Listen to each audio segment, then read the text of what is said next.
আমাদের পক্ষ থেকে আমরা সুপারিশগুলো আপনাদের কাছে নিয়ে এসেছি এবং কমিশনের যারা সদস্য তারা আপনাদের সঙ্গে বসতে জিনিসগুলো ব্যাখ্যা করেছেন, চাপিয়ে দেওয়ার জন্য না,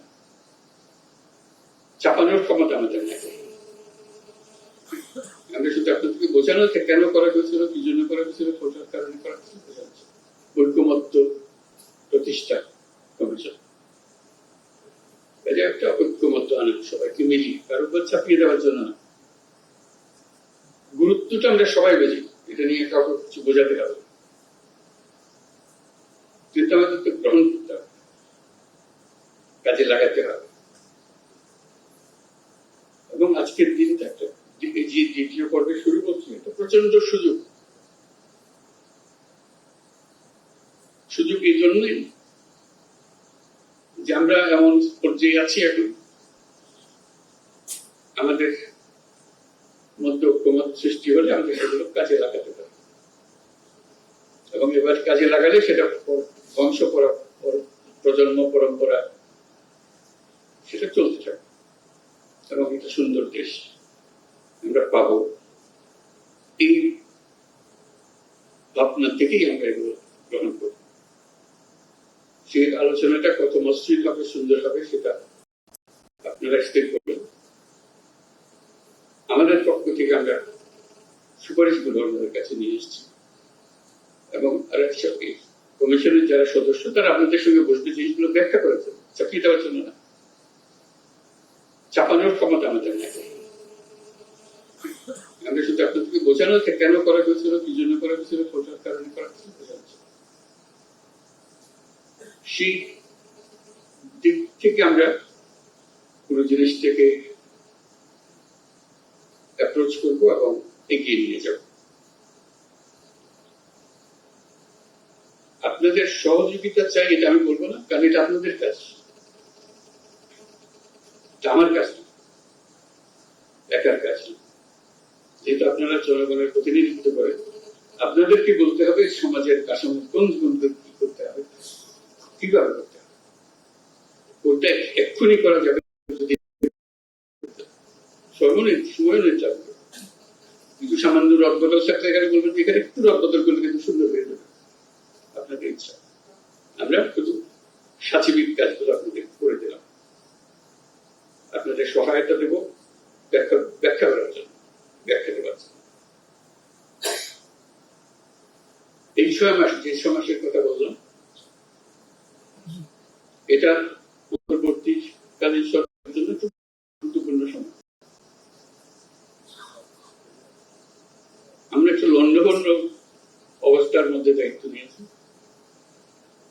চেষ্টা করেছি এটাকে কোন রকমে সচল করার জন্য, কাজে লাগানোর জন্য। কিন্তু এই 6 মাসের যে অভিজ্ঞতা, সেটা আমাদের সবাইকে একটা প্রচন্ড সাহস দেবে। এই 6 মাসের অভিজ্ঞতা হলো আমাদের দলমত নির্বিশেষে সাধারণ মানুষ সহ, রাজনৈতিক ব্যক্তি সহ, রাজনৈতিক নেতৃত্ব সহ সবাই যে সমর্থন দিয়েছে এই অন্তর্বর্তীকালীন সময়, এটা বোল্ড লেটারে লেখা থাকবে যে সমর্থন আমরা করতে পারি, যে একত্র হতে পারি। আমাদের মধ্যে অনেক তর্ক বিতর্ক করা, দূরত্ব সৃষ্টি করার হয়তো প্রবণতা আছে, কিন্তু এই একটি জায়গায় আমরা এখন এক আছি এবং আমরা এক থাকবো, সে বিশ্বাস আমরা। এইটা যদি ঠিক থাকে, যেভাবে আমরা প্রথম অধ্যায় আমরা শেষ করলাম, দ্বিতীয় অধ্যায়ে যদি আমরা ঠিক রাখতে পারি, তৃতীয় অধ্যায়ের জন্য আমাদের কোনো চিন্তা নেই, আমরা নিশ্চয়ই নতুন বাংলাদেশ বানাতে পারবো। একটা জিনিস আমাদেরকে পরিষ্কার থাকতে হবে, এটা একটা মস্ত বড় শক্তি। প্রথম অধ্যায় যেভাবে আমরা কাটালাম, এবং এই কাটানোর মধ্যে যে সমস্ত শক্তি আমাদেরকে ব্যাহত করার চেষ্টা করেছে, আমাদেরকে কুণ্ডল করে দেওয়ার চেষ্টা করেছে, তাদেরকেও সুন্দরভাবে সবাই মিলে মোকাবেলা করতে পেরেছে। দ্বিতীয় পর্ব এই হাঙ্গামা হবে, কারণ যাদেরকে বাংলাদেশের মানুষ তাড়িয়ে দিয়েছে, অস্বীকার করেছে, তাদেরকে ত্যাগ করেছে, তারা ফিরে আসার জন্য অত্যন্ত ব্যাপক। প্রতিটি দিন তাদের জন্য মূল্যবান দিন। দেরি হলে তাদের জন্য অসুবিধা। সেজন্য আমাদেরকে শক্ত থাকতে হবে, মজবুত থাকতে হবে, এবং আমরা যেগুলো আলাপ করছি সেগুলো মতভেদ থাকবে, কিন্তু আমরা এর অর্থ নয় যে আমরা একত্র নই, আমরা একত্রে থাকবো। এর দিক প্রথম পর্বের আরেকটা অভিজ্ঞতা হল একই সঙ্গে এই যে আপনাদের সমর্থন, জনগণের সমর্থন ছাড়া আন্তর্জাতিক বিশ্বের সমর্থন আপনারা হয়তো লক্ষ্য করেন, সারা পৃথিবী জুড়ে আমাদের প্রতি একটা বড় রকমের সমর্থন গড়ে উঠেছে, যে কারণে অপরপক্ষ সুবিধা করতে পারছে, পদে পদে ব্যাহত হচ্ছে। যেখানে যাই বহু গল্প রচনা করেছে, গল্প টিকে ভাবতেছে শেষ মেশ ট্রাম্পের হাতেই আবার সে গল্প চালাতে গিয়ে চালাতে পারলো না। যত ছোট রাষ্ট্র, বড় রাষ্ট্র, ধনী রাষ্ট্র, মাঝারি রাষ্ট্র, সবাই আমাদের করছে, কেউ কোন রকমের দ্বিধা গ্রস্ত হয়। তাদের ভাষা শুনলে আমাদের কাছে অবাক হয়। আমরা যখন তাদের সঙ্গে কথা বলতে বসি, বিস্তারিত জানার আগে প্রথমে বলে কি লাগবে বল, আমরা আছি। এর চেয়ে পরিষ্কারভাবে কথা বলা একটা রাষ্ট্রের প্রধান কিংবা প্রধান নির্বাহী আর কি হবে। এবং তারা এই পর্যন্ত সেটা মেনে গিয়েছে এবং চোখ চালাচ্ছে এবং ক্রমাগত ভাবে তাদের সমর্থন বাড়াচ্ছে। কাজে আমাদের এই যে দুই সমর্থন, আভ্যন্তরীণ একটা সমর্থন, আন্তর্জাতিক একটা সমর্থন, এই দুই সমর্থনের ভেতর দিয়ে আমরা যদি এই নতুন বাংলাদেশ গড়তে না পারি, এটা আমাদের কবরের দোষ বোঝা ছাড়া কি বলবো। আমরা এই সুযোগ ছাড়তে চাই। আন্তর্জাতিক মহলও আমাদেরকে জিজ্ঞেস করে, তোমাদের অর্থনৈতিক দিক থেকে আমরা সাহায্য করতে পারি, কিন্তু সংস্কারের ব্যাপারে তো আমরা সাহায্য করতে পারবো না, তোমাদের কি করতে হবে। এই জন্য যেটা মনে করিয়ে দেয় যে তোমাদের এই সংস্কারটা দরকার, তা না হলে এই যে পরিবর্তন টিকে রাখা যাবে না। আবার কয়েকদিন পরে আরেক মহাক্ষমতার সাথে একজন একদিকে এগিয়ে যাবে, দণ্ডবন্ধ করে দেবে। আমাদের দল আন্তর্জাতিক মহলের সমর্থন এবং সহায়তা এবং শুভেচ্ছা, এটা আমাদের জন্য মস্ত বড় সম্পদ। শুধু ভাবা যত রকমের সাহায্য লাগে, আমরা তাদেরকে বহু রকমের স্বপ্নের কথা বলেছি, এই করতে চাই, এই করতে চাই।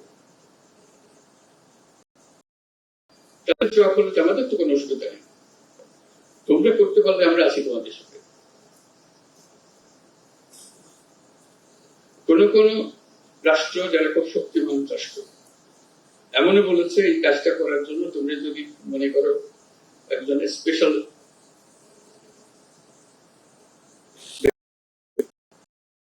দেওয়া যে আমাদের পক্ষ থেকে তোমাদের সঙ্গে যোগাযোগ রাখবে, যাতে করে তোমাদের কোনো অসুবিধা না হয়। শুধু সমর্থন না, সমর্থনটা কাজে লাগানোর জন্য আয়োজনটা করে দিচ্ছে।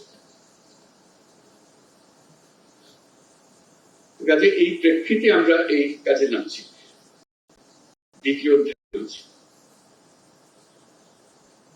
এটাতে আমাদের ব্যর্থ হবার কোনো সুযোগ, আমরা ব্যর্থ হতে চাই না। নানা জনের নানা মতামত থাকবে, তা তো বটে, শিল্পীয় তো সমাজ, এরা সমস্ত জিনিস বিবেচনা করে, দেশের অভিজ্ঞতা বিদেশের অভিজ্ঞতা বিবেচনা করে এটা সুপারিশ মালা তৈরি করে নিয়েছে। মূল্যবান সম্পদ, এই সম্পদ বাংলাদেশের ইতিহাসে রক্ষিত হবে, যারা এই সুপারিশ করেছে।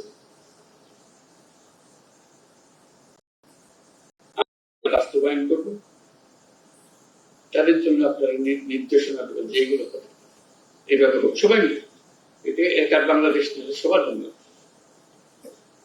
আপনারাও সবার সঙ্গে পরামর্শ করেন কোনটা খুঁজে ভালো হবে। কারণ এই যে নীতিমালা আইন কানুন বানিয়ে দেবো ক্রিকেট খেলার মতো, একবার বানিয়ে দিলে এটা বকে চলতে, এটা একটা ট্রান্সপারেন্ট জিনিস হবে।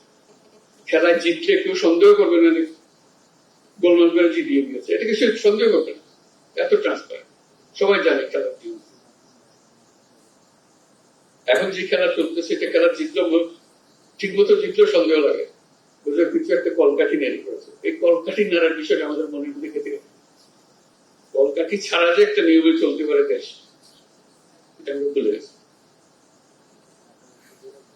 আন্তর্জাতিক সমর্থনের কথা বলুন, আরেকটা সমর্থনের কথা বলি, না বলে পারছি না, এটা মনটা বড় হয়ে যায় এটা বলতে গিয়ে।